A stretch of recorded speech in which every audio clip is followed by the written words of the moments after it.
Ladies and gentlemen, thank you for standing by, and welcome to the Q4 2021 Intel Corp Earnings Conference Call. At this time, all participants are in listen-only mode. After the speaker's presentation, there will be a question-and-answer session. To ask the question during this session, you will need to press star then one on your telephone. Please be advised that today's conference is being recorded. If you require any further assistance, please press star then zero. I would now like to turn the conference over to your speaker for today, Tony Balow, Vice President, Investor Relations. You may begin. Thank you, operator. Welcome to Intel's fourth quarter earnings conference call. By now, you should have received a copy of our earnings release and the earnings presentation. If you have not received both documents, they are available on our investor website, INTC.com. The earnings presentation is also available in the webcast window for those joining us online. I'm joined today by our CEO, Pat Gelsinger, and our new CFO, Dave Zinsner. Also joining us is our prior CFO, George Davis. In a moment, we'll have brief remarks from Pat and Dave, followed by Q&A. Before we begin, let me remind everyone that today's discussion contains forward-looking statements based on the environment as we currently see it, and as such, it does include risks and uncertainties. Please refer to our press release for more information on the specific risk factors that could cause actual results to differ materially. A brief reminder that this quarter we have provided both GAAP and non-GAAP financial measures.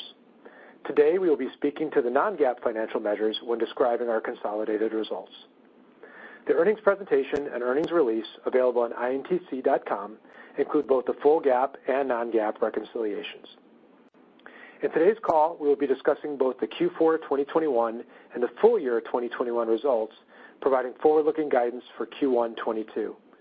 We will be providing guidance for full year 22 at our Investor Day on February 17th. With that, let me hand it over to Pat. Thank you, Tony, and good afternoon, everyone. First, let me say welcome to Dave, who is joining us for his first earnings call. Many of you know Dave well and know his track record of successfully driving shareholder value. We're very excited to have him join our team.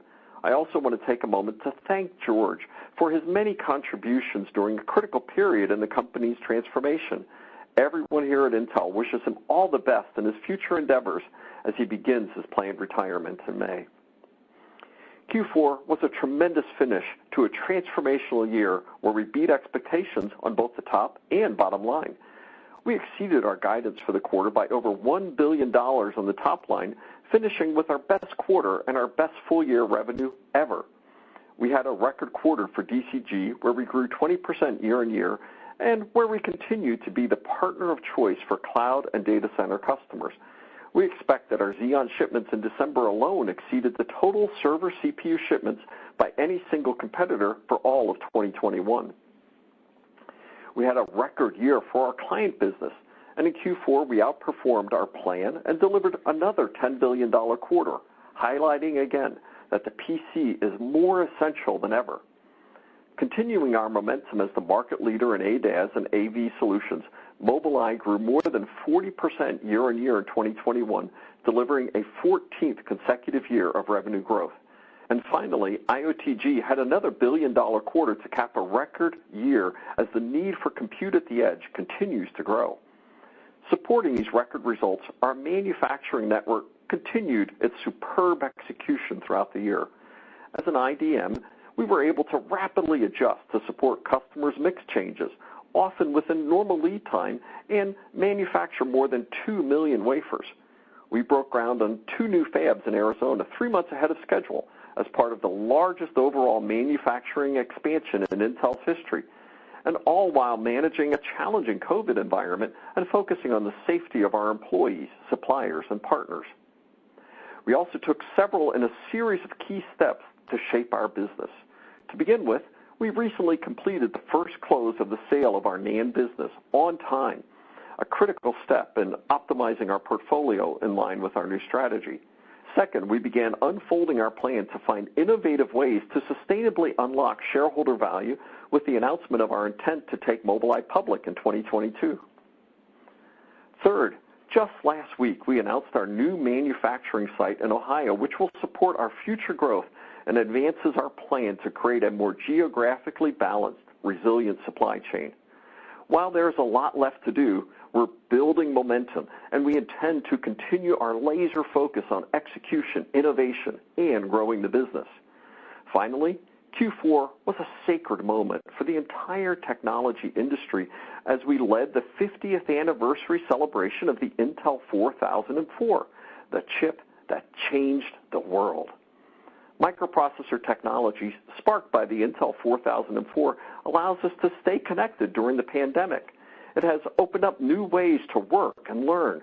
It has removed geographical boundaries and changed almost every aspect of our lives. We are committed to accelerate this impact for the next 50 years as the insatiable need for compute that started with the 4004 continues to drive the value of Moore's Law. At IEDM, we outlined a long-term path toward more than 10x density improvement in packaging and a 30 to 50% area improvement in transistor scaling. As the steward of Moore's Law, we remain committed to keeping it alive for the next decade and beyond. Looking across the industry, 2021 was dominated by two recurring themes: unprecedented demand and ecosystem supply constraints. The strong demand we saw throughout 2021 continued in Q4, and markets remained robust across all our businesses.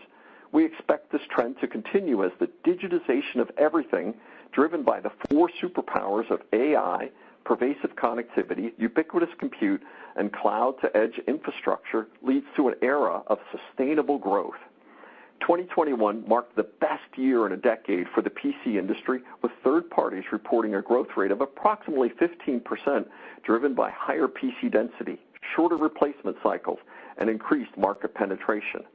In Q4, we also saw the strong recovery in the channel as increased supply led to record sell-through for Intel, and we started to see inventories return to pre-pandemic levels. The data center market was strong across all geographies in Q4, led by the enterprise, where the market continued to recover from COVID lows. We expect the data center, network, and edge markets to continue to have robust growth as hyperscalers lay out multi-year cloud Capex investment plans. The ongoing need for data privacy and security drives additional edge and on-prem deployments. 5G network and edge build-outs are scaling, and workloads like AI continue to expand. This unprecedented demand continues to be tempered by supply chain constraints as shortages in substrates, components, and foundry silicon has limited our customers' ability to ship finished systems.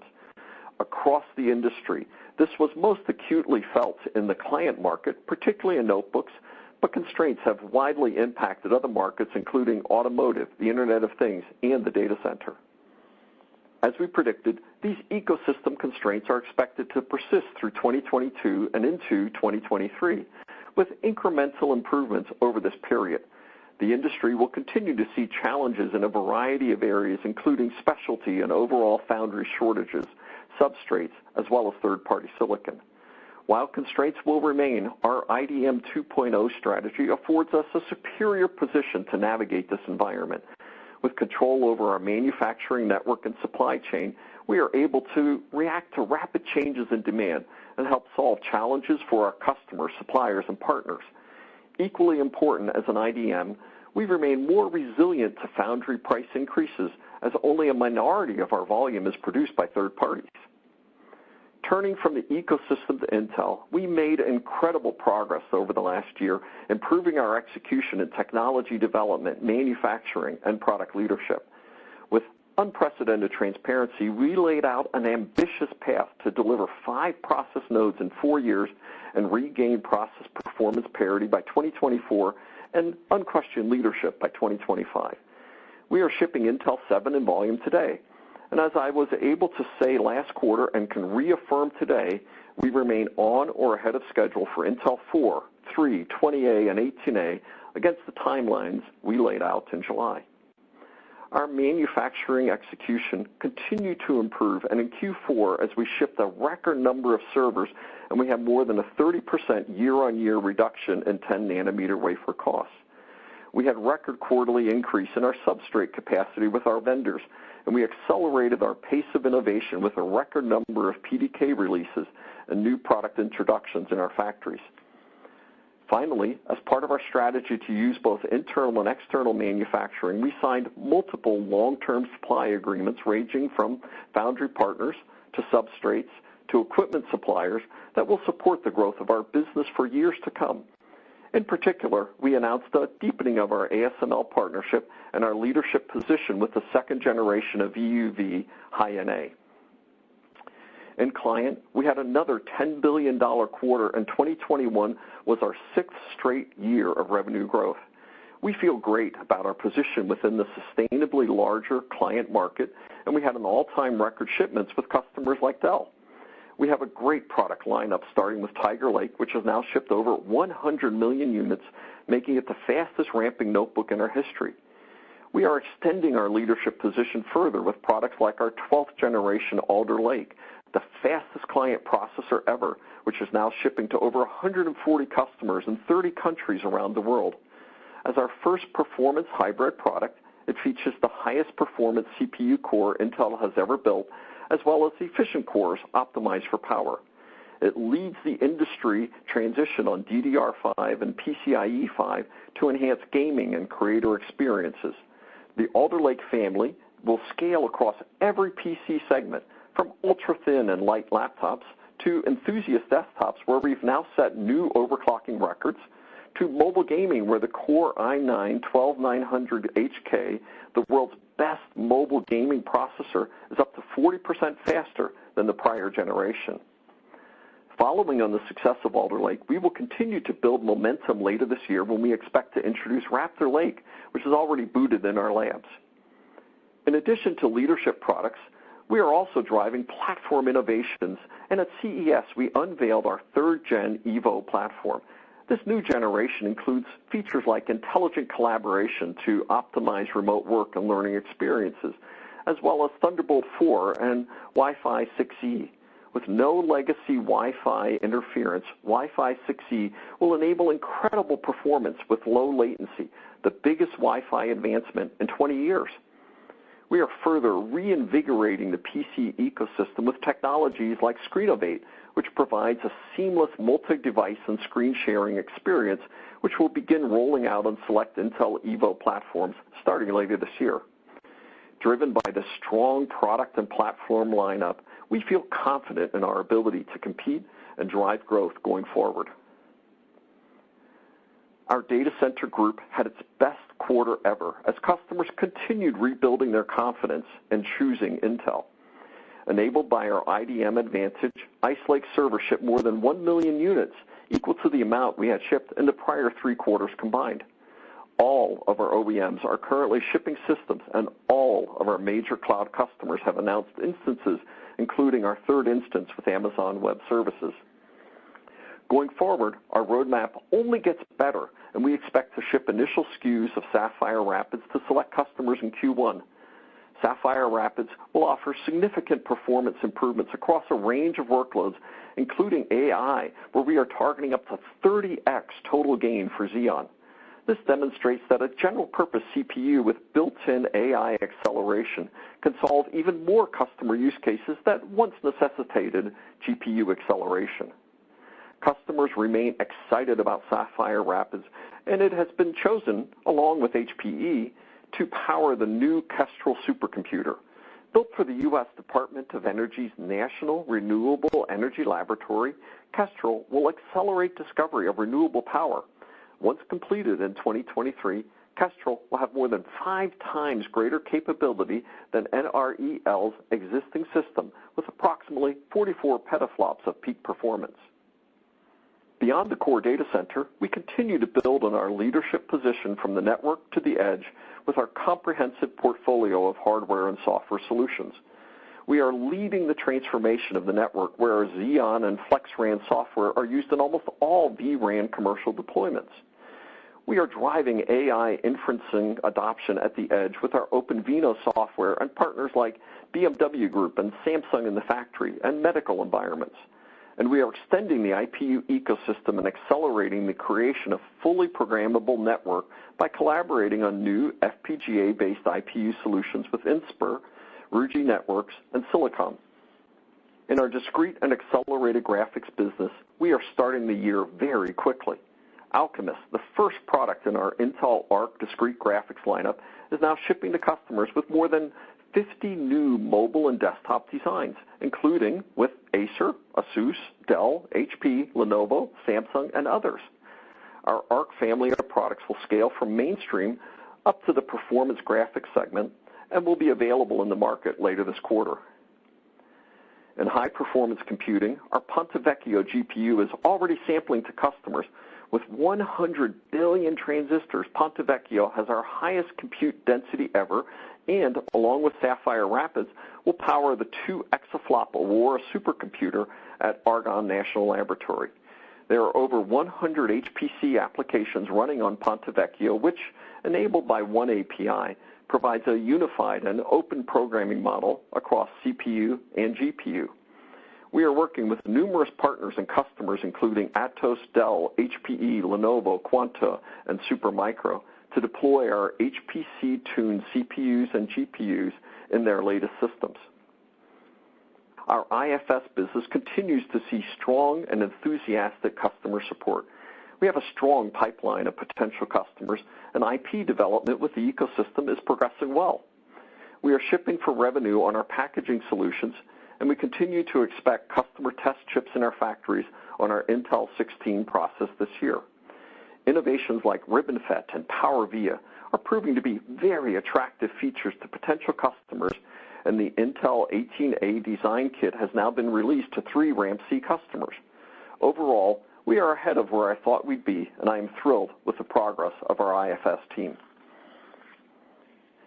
In mobility, Mobileye continues to be an industry leader in both ADAS and AV, and we recently hit a significant milestone shipping our 100th million IQ SoC. At CES, we gave a glimpse of the future with the IQ Ultra, which will do the work of 10 IQ5 SoCs in a single package and was designed to deliver the optimum power and performance for a fully self-driving vehicle. In Q4, we also introduced our first autonomous on-demand service in Paris in collaboration with the RATP group.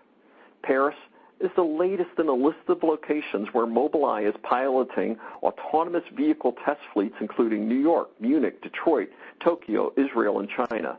Looking ahead, we still expect to launch commercial robotaxi services in Munich and Tel Aviv in 2022. As we announced in December, we are working to take Mobileye public to unlock shareholder value. We are making good progress, and we'll share more as we go through the year.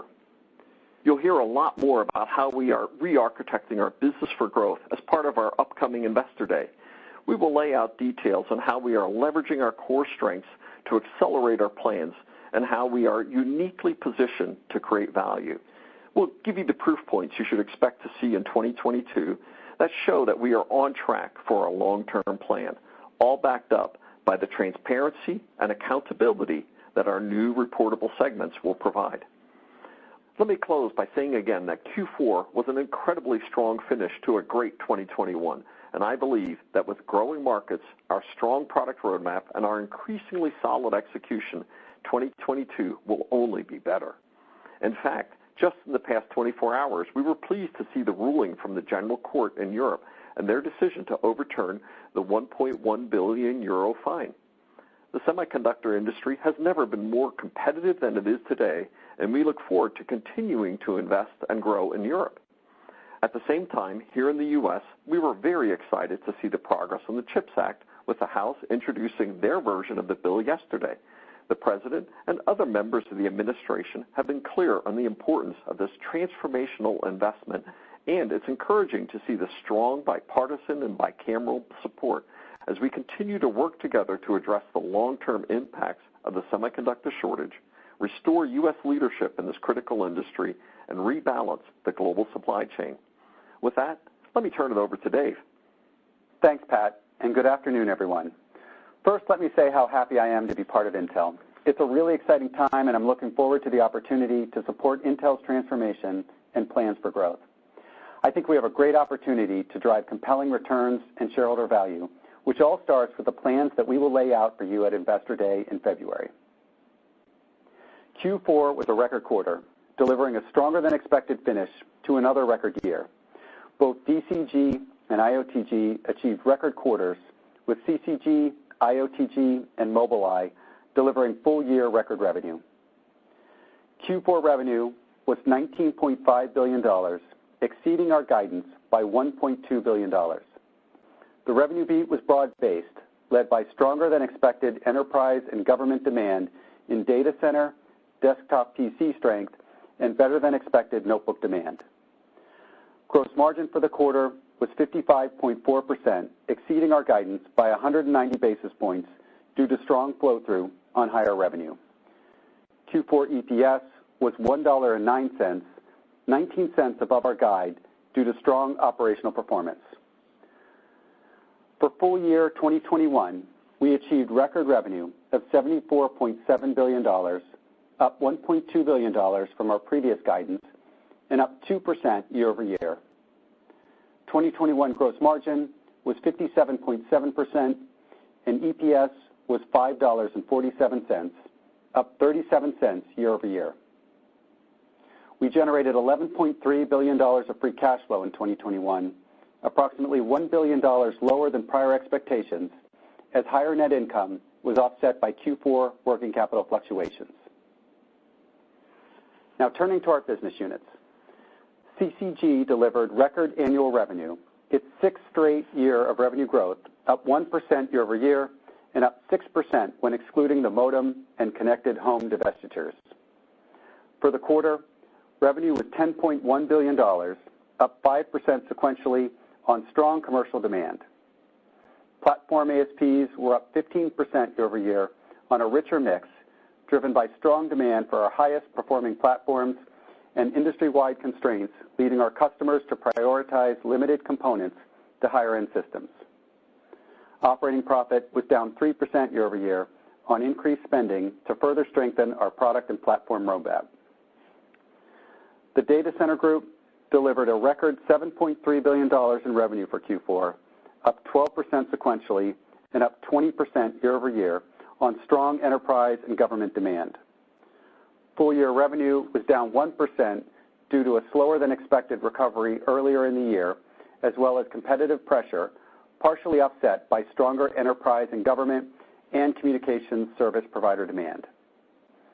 Platform ASPs were up 3% sequentially and 4% year over year on improved mix to our highest performing products. Operating profit in Q4 was down 17% year over year, primarily due to the previously disclosed Intel Federal-related one-time charge and 10-nanometer product ramp. Full-year operating profit was down due to lower revenue with an increased mix of 10-nanometer products, Intel 4 startup charges, and increased investment in our product roadmap. IOTG achieved record Q4 and full-year revenue. Q4 revenue was $1.1 billion, up 36% year over year on broad-based strength led by the industrial and retail segments. Full-year revenue was $4 billion, up 33% year over year, as the business saw a strong recovery from COVID-related impacts. Operating profit for the year was $1 billion, up 110% year over year. PSG delivered $484 million in Q4 revenue, up 15% year over year and up slightly quarter over quarter as industry-wide supply constraints continue to severely limit revenue growth. Full-year revenue was $1.9 billion, up 4% year over year. Operating profit was $51 million, up 19% year over year. If not for the external supply constraints, we believe the PSG business would have delivered over $500 million in additional revenue in 2021. Mobileye reported Q4 revenue of $356 million and $1.4 billion for full year, up 43% year over year. Full year operating profit was $460 million, up 91% year over year. Before moving on to Q1 guidance, I want to briefly discuss changes to our non-GAAP reporting beginning in 2022 that we touched on in our Q3 earnings. First, in an effort to more closely align with our semiconductor peers and allow for more consistent comparability between periods, we'll be removing stock-based compensation and all gains and losses related to our ICAP portfolio from our non-GAAP results. Despite this change, we'll continue to closely evaluate stock-based compensation to ensure we're in line with industry benchmarks and optimize ICAP investments to advance our strategy and maximize ROI. Second, we're modifying our segment reporting to align with our revised organizational structure and business strategy. Moving forward, we will report results under the following business units: Client Computing, which includes our historical CCG business plus workstation revenue; Data Center and Artificial Intelligence, which includes our data center CPU products plus our PSG business; Networking and Edge, which includes our IOTG business plus our networking-focused products previously included in DCG; Accelerated Computing and Graphics, which includes all discrete graphics products; Mobileye, which is unchanged from our prior segmentation; and Intel Foundry Services, which includes revenue from our wafer and packaging offerings. This new reporting structure enables transparent accountability relative to how well we are managing and executing against the 6 business units that will be further communicated at Investor Day in February. Moving to our Q1 outlook. We continue to see strong demand across all our businesses, and note that Q1 includes the impact of an additional 14th week. We expect results to be tempered by continued industry-wide component constraints, normal seasonality, and PC notebook inventory burn as OEMs work through inventory imbalances created by ecosystem constraints that have limited their ability to ship systems in certain segments. We expect Q1 revenue of $18.3 billion, down 1% year over year, but up 2% when adjusting for an approximately $600 million one-time corporate revenue item recognized in Q1 21. As we signaled in our Q3 call, gross margin will be impacted by our 10-nanometer product ramp and increased process technology investment. The aforementioned one-time corporate revenue item in Q1 21 will also impact the year-on-year compare. We are forecasting gross margin of 52%, EPS of approximately 80 cents, and a tax rate of approximately 15%. Note that we will provide full year 2022 guidance and more details on our long-term financial model as part of our Investor Day on February 17th. We hope to see you there in person for a full day of presentations and Q&A sessions with our most senior leaders. Finally, I want to thank George for his 3 years at Intel, delivering outstanding results and making many of the changes necessary to begin our transition to a growth company. And now let me hand it off to George to say a few words. Thanks, Dave. I want to close my final earnings call with sincere thanks to our Intel employees who amaze me every day, and for the privilege to have served as your CFO. And I could not be more delighted that Dave is taking over, knowing all the incredible strengths he brings to the role. Thanks all. Thanks, George. With that, let me turn the call back over to Tony to get to your questions. All right, thank you, Dave. Moving on now to the Q&A. As is our normal practice, we would ask that each participant ask only one question. Operator, please go ahead and introduce our first caller. Thank you. Ladies and gentlemen, to ask the question, please press star then 1 on your telephone. To withdraw your question, press the pound key. Again, that's star 1 to ask the question. Our first question comes from the line of John Pitzer with Credit Suisse. Your line is open. Yeah, good afternoon, guys. Congratulations on the results, and thanks for letting me ask the question. Pat, it's great to see a second quarter of year-over-year growth in DCG and an acceleration over the calendar third quarter. But if you look underneath the covers, there's sort of 2 stories at play. Enterprise is coming back extremely strong, but you look at the cloud part of the business, I think this is the 5th consecutive quarter of year-over-year declines. And so I guess there's 2 parts to my question. One, when do you see a return to year-over-year growth in cloud? And 2, to the extent that the investment community has a bias that everything eventually ends up in the cloud, what is kind of your long-term view of the sustainability of this enterprise demand? Yeah, hey, thanks, John, and thanks for the comments on a great finish to a great year. So as we look at the DCG business, we just say we started out behind early in the year, digestion, and we've sort of been catching up and building momentum in the cloud piece of that business all year long. and we do see that momentum carrying into next year. So that created some of the year-on-year quarterly compares that you described. E&G, really a tremendous second half and a really strong Q4 for that business where we have higher market share and have seen just a great environment. What we're hearing from our customers is that the momentum in E&G, continues in the next year with very strong backlog positions, and it would have been even stronger had it not been for other supply constraints and match sets that we see. And as you may have heard me talk about before, we don't see everything going to the cloud.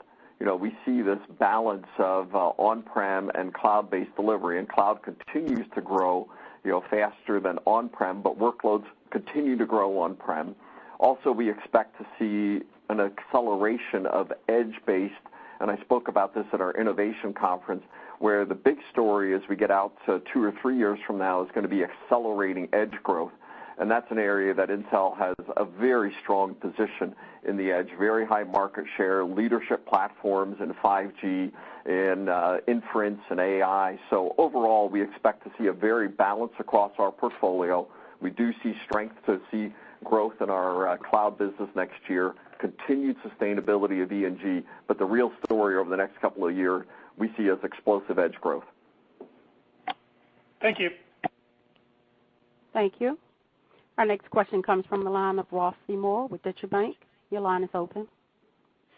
Hi, guys. Thanks for letting me ask a question. Congrats on the strong end of the year, and thank you to George, and congrats to Dave. So with all that out of the way, Pat, I want to talk about the PC market. I know you've been one of the more optimistic folks on that, and the fourth quarter results showed a little bit of evidence as to why you're optimistic. But you also talked about some interesting inventory dynamics in there where channel inventory was rising. Can you talk a little bit about your expectations for this year? Again, not front-running the Analyst Day too much, but the expectations for growth for the year, and a little bit more on how you reconcile inventory rising with shortages still persisting. Yeah, thank you. And 2021 was really good, if not great, year for the PC. I think most forecasts now are coming in estimating about 15% growth last year. As we're seeing IDC, Canalys, modest growth in the market next year. So as you've heard me, and I think this matches exactly what Satya said yesterday, we'll just say a structurally larger market for us for next year, and a couple of percent growth in that. So we see that we will be able to have continued growth in our client business, and obviously with a stronger and stronger product line, we see ourselves in a very good position for our client market share. Now, the inventory position is one where, we have just been at historically low inventories for an extended period of time, just racing to catch up with demand. And so we would say that some of this is just getting to inventory levels that are even approaching what we consider normal for a business of this size, and one that's managing these still significant supply constraints at different areas, power controllers, display lid controllers, other aspects of substrates and different component pieces.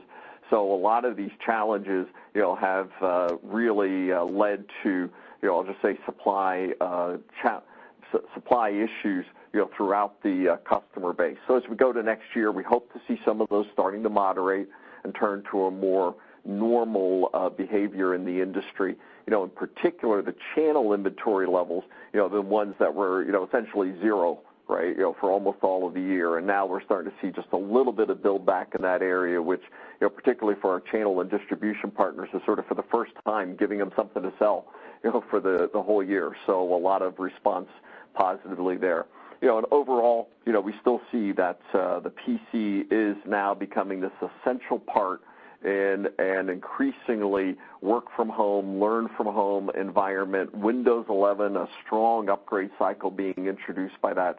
So a lot of good tailwinds and a great product line. It's going to be a great year for us in the client space. Thanks, Pat. Thank you. Our next question comes from the line of Joseph Moore with Morgan Stanley. Great, thank you.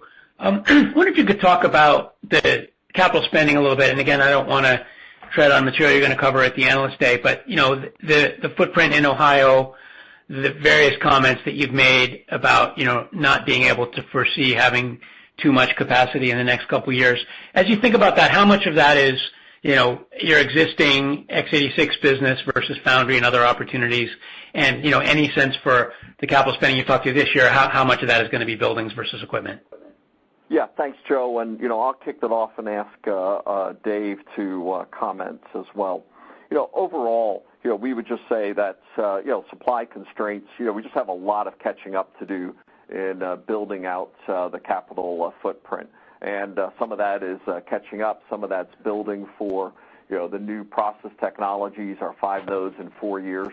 But it also is leveraging the smart cap strategy that we've laid out, where I lust for having a free shell today that we could be ramping into. We simply have to build some more shell capacity, and then we'll be determining where is the best use and how to fill that as we start to build out those shells. Everything that we've described, our Arizona build-out, our Ohio build-out, we do expect that will be satisfying both our internal products as well as creating capacity corridors for our foundry business as well. At Analyst Day, we'll be shaping that with more clarity, and Dave will be giving updates on a number of the capital aspects at the foundry, for foundry as well as for internal capacity there. So, Dave, what else might you add? Yeah, first of all, thanks, Pat. And I just did want to say thanks for joining the call, and I'm really happy to be part of Intel. We have an exciting opportunity in front of us, and I couldn't be more excited to be a part of IDM 2.0. I think there's a lot of opportunity to create a lot of shareholder value. In fact, one of the areas we're doing that right now is increasing the dividend 5%. So it's great to my first quarter have a dividend raise. I can't beat that. Good news, Dave. Yeah. On the Capex front, Joe, obviously as Pat mentioned, we'll give you a lot more granularity in terms of 22 and beyond in terms of Capex. But if you look back at the 2021 Capex split, it was roughly 60% equipment, 40% space build out. So that's at least the ratio last year. Of course, it might evolve over time, but it gives you kind of the rough magnitude of the numbers. Okay, thank you. Thank you. Our next question comes from the line of Stacy Rasgon with Bernstein Research. Your line is open. Hi, guys. Thanks for taking my question. I wanted to dig into your inventory comments again. So I know you're saying you're building inventories, but your PC volumes were down 18% year over year. The PC market wasn't down 18% year over year, so it doesn't feel like you're building inventory. If anything, it feels like inventory is bleeding out. So for your parts at least. So how do I square that circle? What's going on there? Do you want to address that, Dave or George? Yeah, maybe I'll just comment a little bit on it. When we do a year-over-year comparison, obviously Q4 of last year was a huge quarter for CCG, particularly with the consumer and entry SKUs.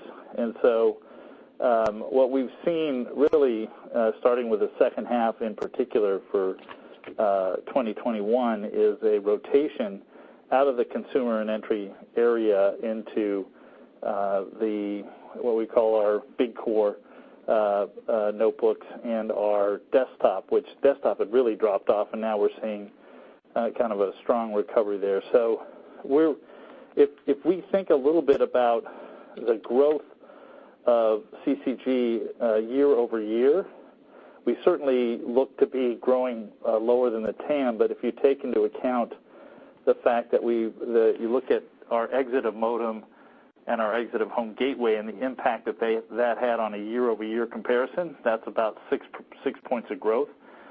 And then the customer's decision to go vertical on a large customer decided to go vertical, that's about another 6 points. So the overall growth, the pattern is a little different because of the mix year over year, but the growth relative to the TAM, when you take into account these changes, is much more in line with the overall growth of the industry. Okay, thank you. Thank you. Our next question comes from the line of Harry Sir with J.P. Morgan. Your line is open. Hi, good afternoon. Thanks for taking my question.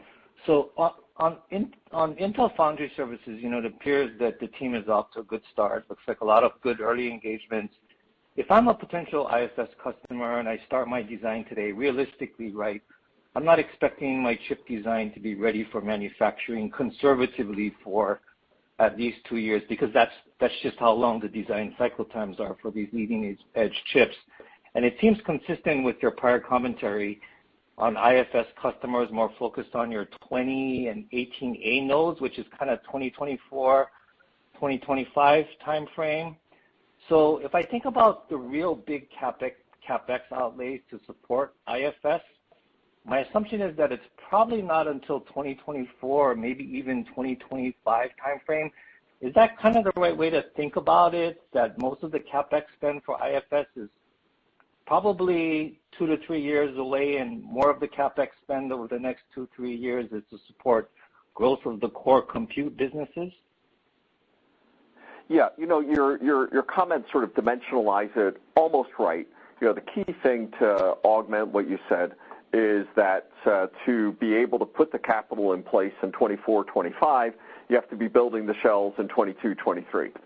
So that's what why, for instance, the Ohio announcement, we said, hey, we are building shells so that we can fill it with our products and with foundry customers as well. But clearly when we get to Intel 3 as well as Intel 18A ramps for foundry customers, those capital investments, most of that being back-end loaded, right, when you're putting equipment in place, really ramp up in 24 and 25. But we've got to start building the shell capacity for those in 22 and 23. Your other comments, we do expect some of the Intel 16 customers that some of those products will start ramping next year. So we do expect some of those design starts that are already underway today to start giving us some revenues for our foundry offerings on Intel 16 in 23. We would expect Intel 3 to start contributing in 24 and Intel 18A in 25 and beyond. So it's sort of that nice ramp. But we've also said, hey, we already have packaging customers, and those revenues have already started in Q4 of this year. And obviously some of the services, some of these are pay-for services as well, so those will start contributing even before then. But overall, the world wants more capacity. The world is looking for leading-edge foundry capabilities. We've seen very strong interest from many different sectors. And I'll just say, across, whether it's, leading-edge high-performance computing, mobile customers, industrial customers, and clearly automotive customers, a very broad swath of customers who are interested in the Intel Foundry services and great momentum that we're seeing. Thank you.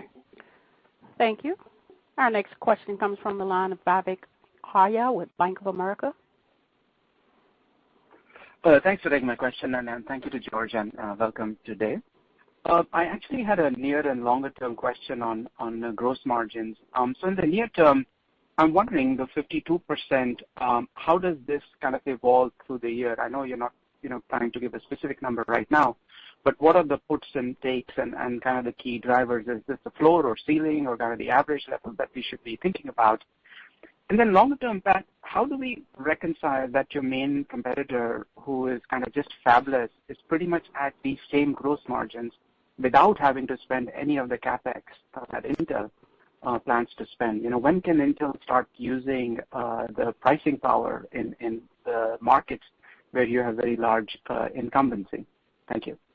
Okay, let me start, and Pat can certainly provide his color around pricing. So you're right that we are going to provide a lot more details around the year at the Investor Day and give you actually some perspective over the longer term. But I think I can help you think through a little bit about the trend based on the following commentary. So in our third quarter earnings call that Pat and George were representing Intel, we said that we had to make investments both in terms of newer process technologies and the startup costs associated with that, and we needed to ramp 10 nanometer, and that was going to put pressure on gross margins. And they presented a range of somewhere between 51 and 53% was the gross margin level that we would need to operate at while we were getting ourselves caught up from a technology perspective.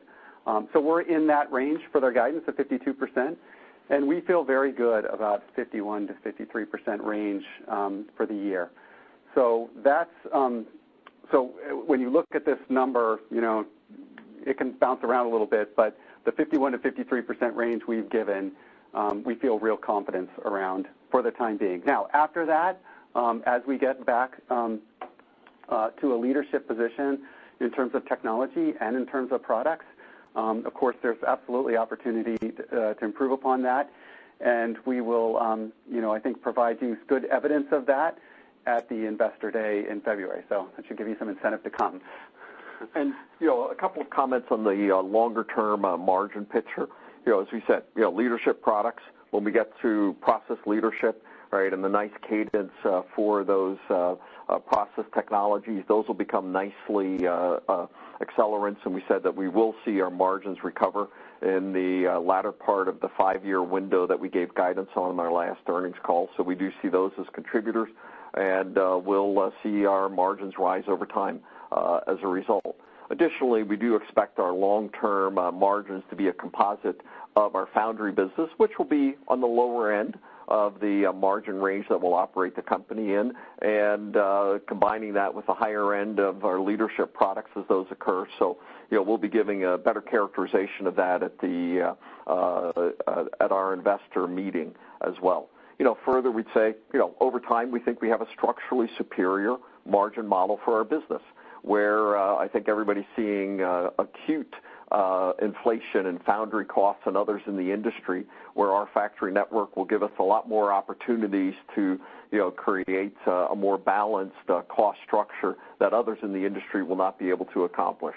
So overall, we see, great margin outlook, great cash flow, and free cash flow opportunities over the horizon, and we'll characterize those much more carefully as part of our investor meeting. But we see the advantages of our business model over anybody else in the industry to be quite substantial for supply, for margin creation, for cash flow generation, and all of these will come together in a very powerful way. Thank you. Thank you. Our next question comes from the line of Chris Dangley with Citi. Your line is open. Hey, thanks, guys. So you're spinning out Mobileye to maximize shareholder value, which I think everybody likes. Have you given any thought, or is there any possibility of spinning out Altera to maximize shareholder value as well? Thanks for the question. The Mobileye spin out, things are progressing smoothly. We'll, give updates on that as appropriate as we go out over time. But and as we said, it'll be a partial spin, so we still see continuing and substantive value creation for Mobileye having a high relationship with Intel. So we'll be updating on that as things progress there. I won't say that's the last one that we'll consider for such moves. We see this as a formula for value creation that may have other areas that could benefit from such approaches from the Intel family as we look to the future.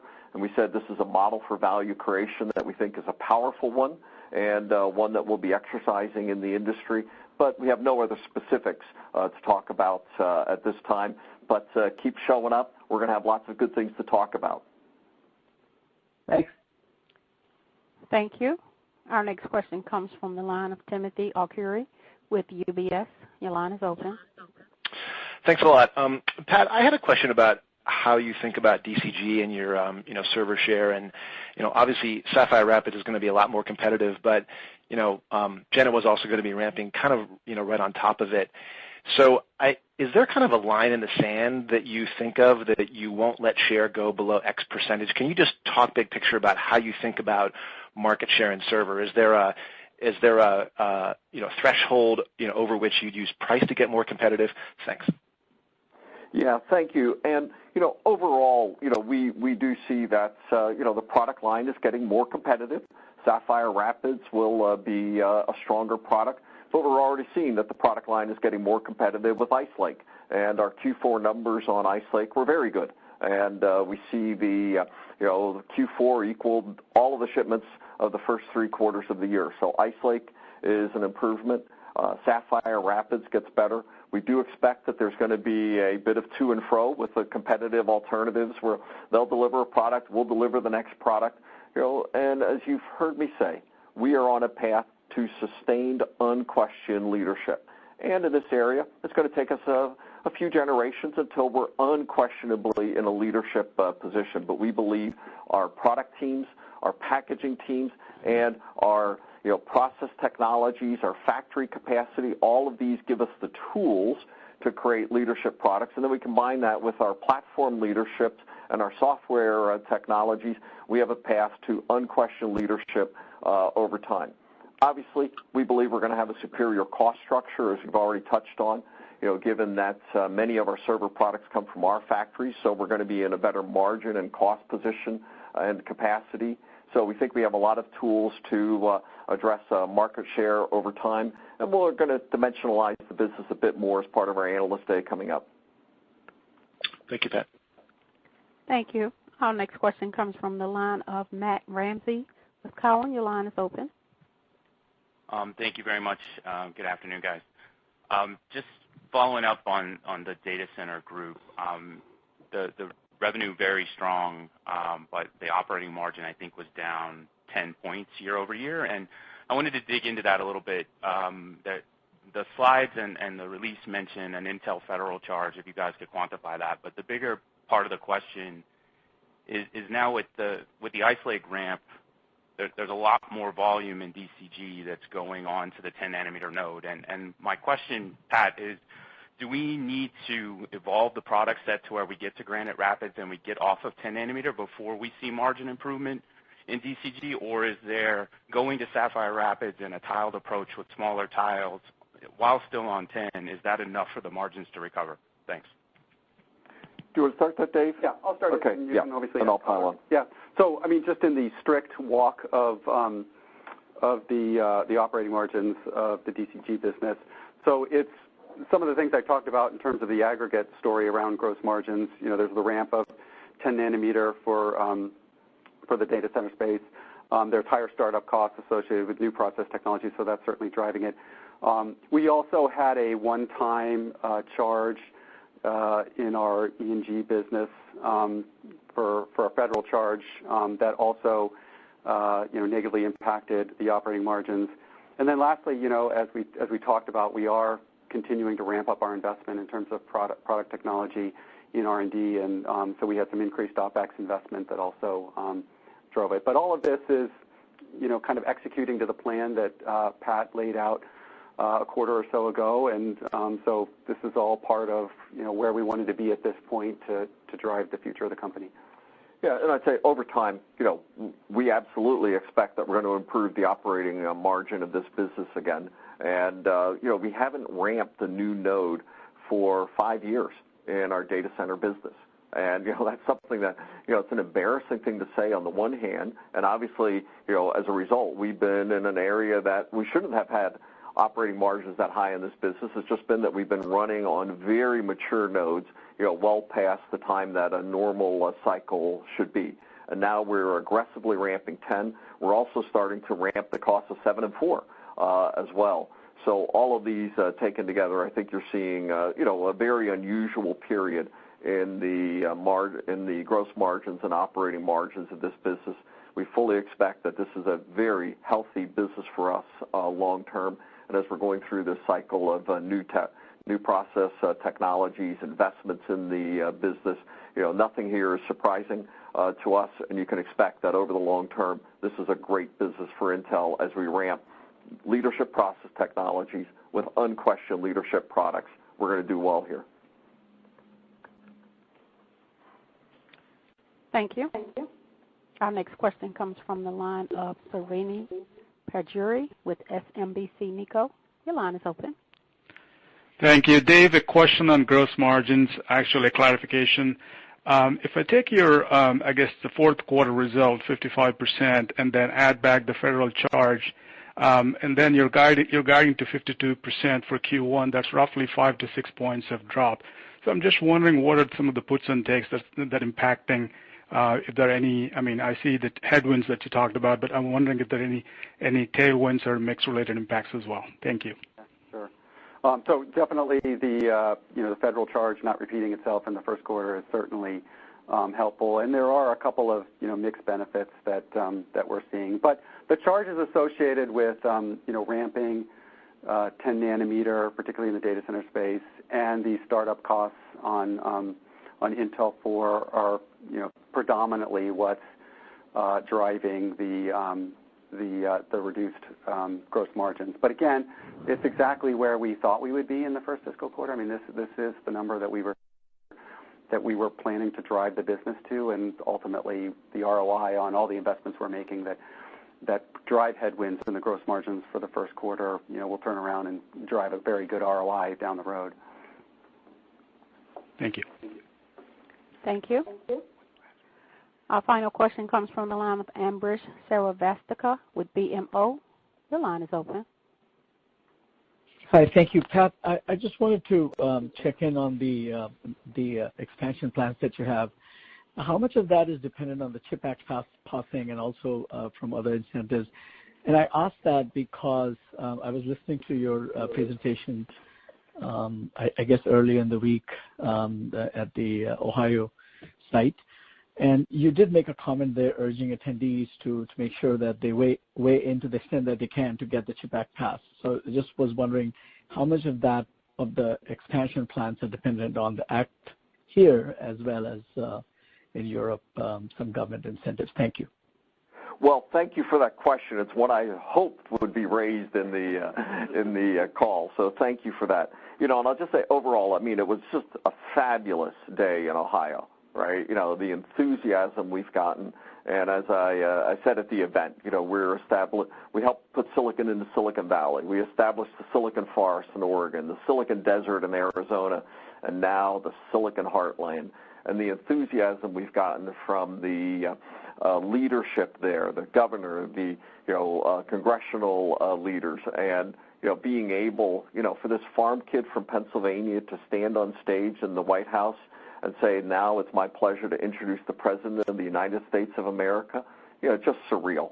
So, just a fabulous day for Intel, our nation, and our industry. Obviously, with the CHIPS Act going on the floor of the House, we're highly encouraged. And I spoke to Speaker Pelosi at length on this subject just yesterday, as they're expect it will be debated on the floor next week. And hopefully, following what we expect will be passage in the House, a reconciliation process. And so I'd say everybody is now more optimistic on this coming across the line in the near future. Now, obviously, I think we and others have viewed the passage of this as an accelerant for our investment plans.